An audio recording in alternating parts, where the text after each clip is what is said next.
to Yahweh Ba'ashim Yahweh Shai Ba'ashim HaKakodash. Double honors unto the apostles and the elder bishops at Great Millstone who have taught me this truth through the spirit and the power of Yahweh Ba'ashim Yahweh Shai. Peace and salutations to the brothers out there pushing this truth, the 100% truth, out there on the highways and byways, the Akim, as well as you few sisters out there listening and learning, the Aqua, to us, I say Shalom. It is your brother, Khatsar Barbecker, with another lesson through the spirit. And just want to come at y'all with something, Lord willing, edifying.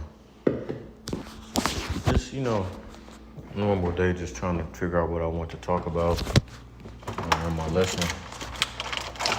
So, give me one moment.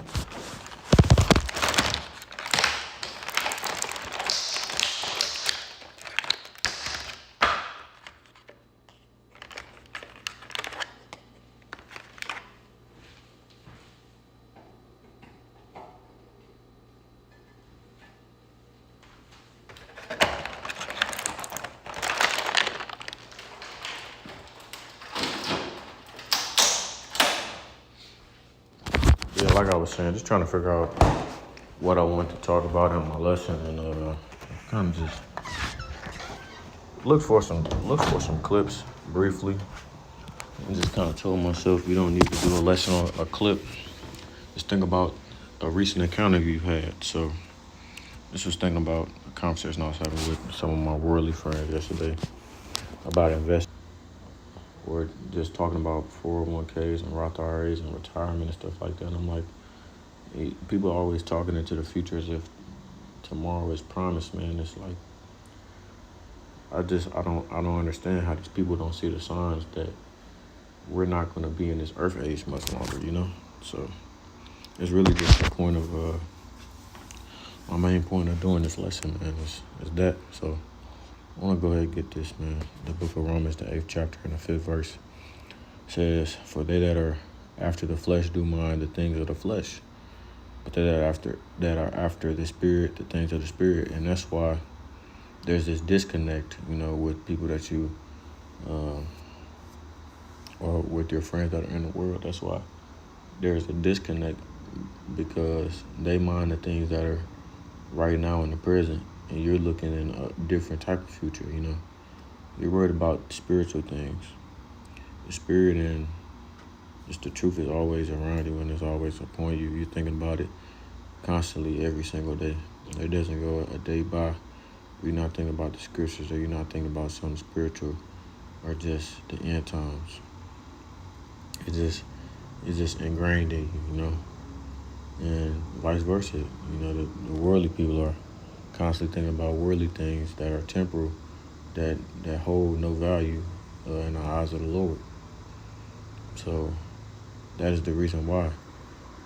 Of course, I ask myself that question, and it's a rhetorical question because I know the answer. But it's funny to see how, and I thought about saying it during the conversation, and then the Spirit just told me, what's the point of even bringing it up? You've already told them the truth. They're not going to listen, and they're not going to understand. So why even say anything, And the Lord eventually is going to put us in that spirit to where we just become like that as a whole. We don't care to say anything at all. And of course, our tongues are going to cleave to the roof of our mouth when people start asking us things. But continuing on, it says, "For to be carnally minded is death, but to be spiritually minded is life and peace." And that's why, with all these things going on, when people do really kind of look at things going on and how the economy is, and they get to worrying and stuff like that, we're at peace with these things because we've already accepted that this world is ending, man. And the kingdom of wickedness is coming to an end. We've already accepted that. But the people in the world, they either don't realize it or they don't want to accept it. It's just that plain and simple.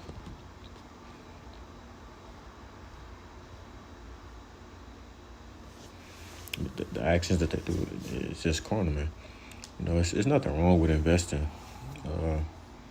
your money into stuff, We're investing right now. We're investing in our spiritual piggy banks, as I like to say. We're storing up our riches for heaven. But you just have to know and understand that if you do invest in things in the world, stocks, bonds, whatever it is, just know that stuff is temporal, and you can't be attached to it. Because like the brother said, you have to be ready to flee, man, in that day. And that's in the book of Matthew, the 24th chapter. It says, because the carnal mind is enmity against the Most High Power, for it is not subject to the law of the Most High Power, neither indeed can be. Right? It says in the NLT, for the sinful nature is always hostile to the Most High Power. It never did obey the Most High Power's law, and it never will. So then, they that are in the flesh cannot please the Most High Power, man. So if you're in a flesh-like mindset, you're in the world, then you're against the Lord. The end times, man, I don't think you understand that. So I didn't look at it as why even try, but there are things that are worth investing in for the time being. But you also have to remember, man, very soon money is going to become obsolete. Let's get that word.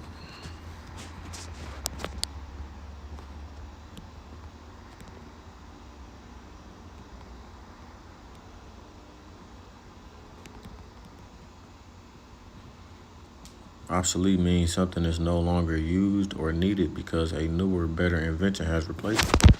Common examples include typewriters, film cameras, and dial phones.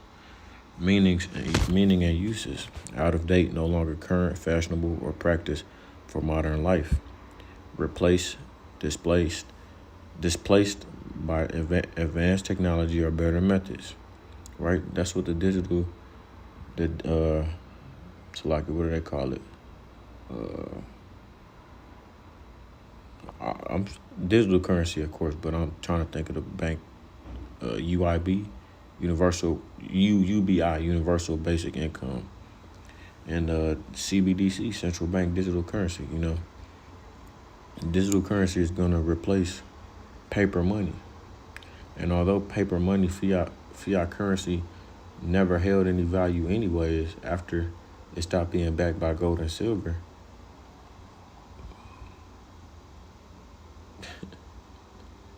It's going to be done away with. It's going to go to digital currency, man. And there's a laundry list of reasons why they're going to do that. Brothers have made thousands of lessons on it, so I'm not going to dive deep into it in this lesson, but just that's another thought too, man. And the fact that they will freeze your bank accounts once they usher that in. So whatever money you're storing up, and honestly, bro, I just look at money as a number at this point, because whatever I have in my bank account is just a number on the screen. I don't see that money in real life, and even if you want to go and take out all the money you have in your savings account or your checking account, they won't let you do it anyways. They're going to ask you why, or you have to set up a date, or you can only take out a certain amount of money. So they're going to limit to what they're going to limit what you can do with your money, but it's just going to be completely limited at that point. Matthew 24:16. Then let them which be in Judea flee into the mountains.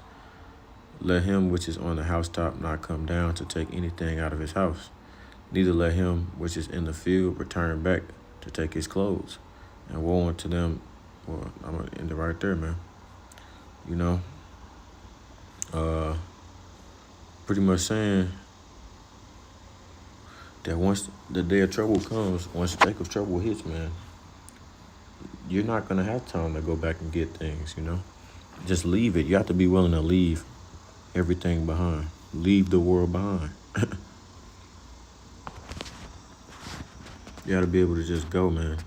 That's why it's also a good thing to not be an abuser of this world.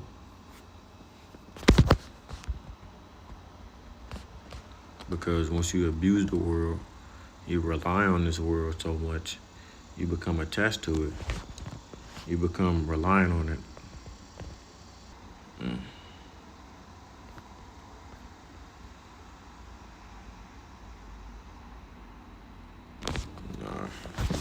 this though. So like, go with me. I'm trying to think. I just had that precept in my mind. Oh yeah.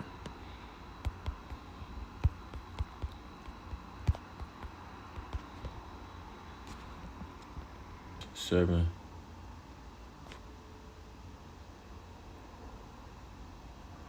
Verse 29. But this I say, brethren, the time is short, it remaineth, that both they that have wives be as though they had none, right? Because we're gonna have to be laser focused in these coming days, man. If you're not already laser focused, it's no time for error. You gotta be sharp. So if you have a wife, move as though you don't even have a wife. And they that weep as though they wept not, and they that rejoice as though they rejoice not, and they that buy as though they possessed not, right? It says in NLT, those who weep or who rejoice or who buy things should not be absorbed by their weeping or their joy of their possessions, right? You can't find joy in buying stuff, man. It's okay to be happy about it, but just know that it's vanity at the end of the day. It's meaningless, right? It's all going to be going soon. So what's the point of becoming attached to it? And they that use this world as not abusing it, for the fashion of this world passeth away. Man, it's going to be going, man. It's going to leave. It's going to be done with. So what is the point of becoming attached to this world? What's the point of building in this kingdom, man? When we're about to be in a new kingdom that's going to last forever.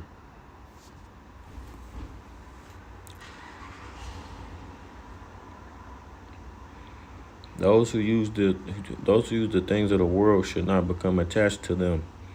For this world, as we know, it will soon pass away.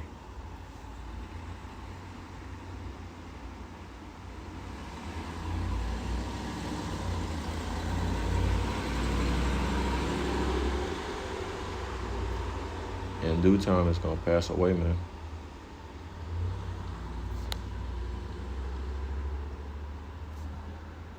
Thus saith the Lord.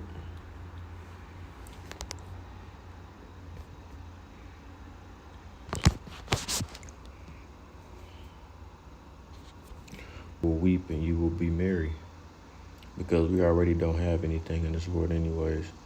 We're outcasts, and we're already they're already gonna label us as T words, all that stuff. So we don't have anything in this world. It's good to live in a minimalist lifestyle. It's okay to have nice things, but it's good to live a minimalist.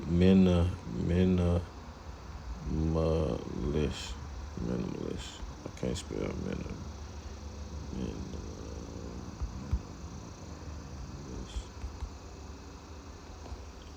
minimalist lifestyle. A minimalist is a person who favors a style, art form, or lifestyle that uses very few elements, focusing only on what is essential. Lifestyle, a way of living simply by owning only what you truly need to reduce stress and focus on experiences. A general approach, a choice to do or use the least amount required instead of adding extra parts. Right?